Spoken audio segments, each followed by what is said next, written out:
The building has been designed to engage the broader society in the city and the region and ultimately nationally. And one of the most important areas that we're going to work in is the overlap between aging and data.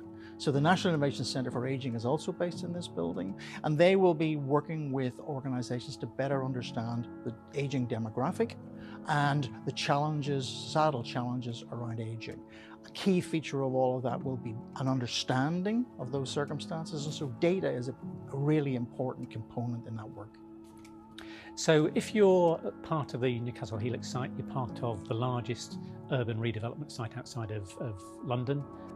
It's a flourishing innovation quarter, so an urban innovation science park. That ability to live, work and play.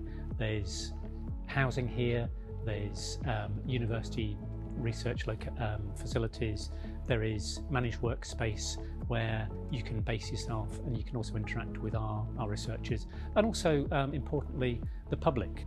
Well, I think it's probably one of the most exciting adventures that can happen in the aging space today, because it's a place that aims to harness the potential of the innovation, the technology, the digital revolution that is happening within, I think, one of the most relevant global trends, which is aging itself.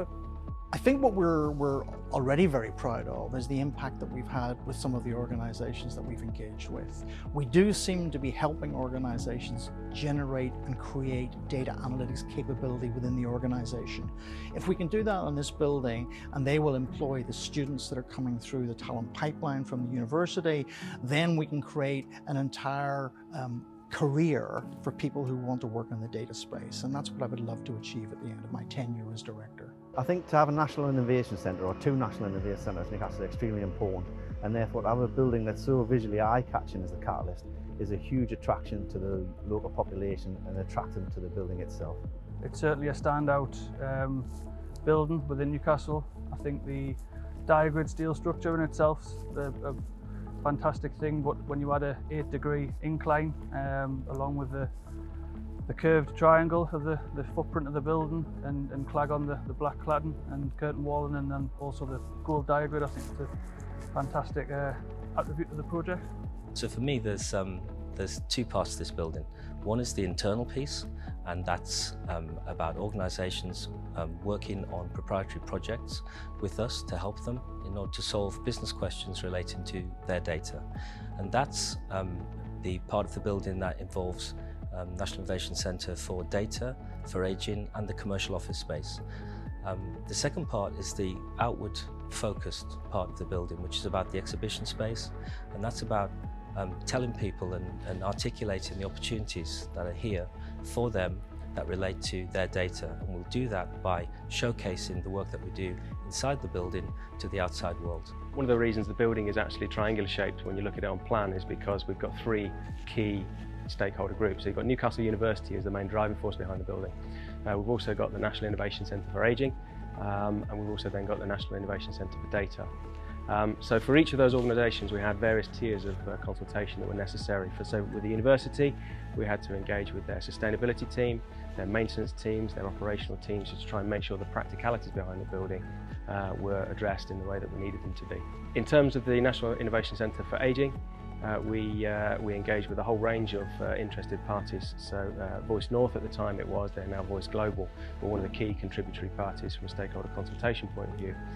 As far as the National Innovation Centre for Data goes, we engaged with a lot of multinational global organisations to try and understand what they wanted to get from this building and how they would expect to engage with the National Innovation Centre.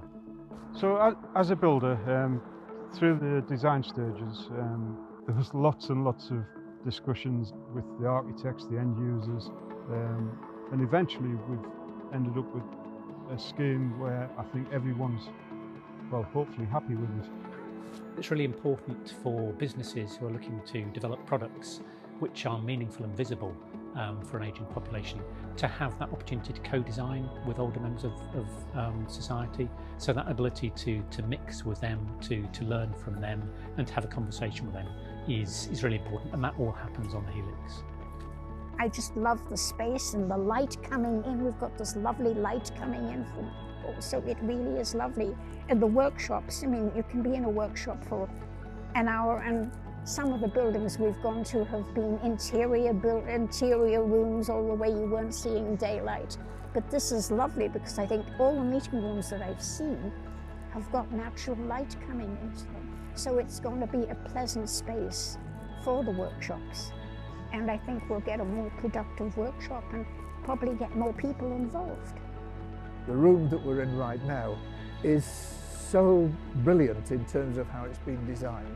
The seats are down so that, you know, the older people don't have to fiddle with brollies and bags and all the rest of it whilst they're trying to sit down. They can just sit down and relax.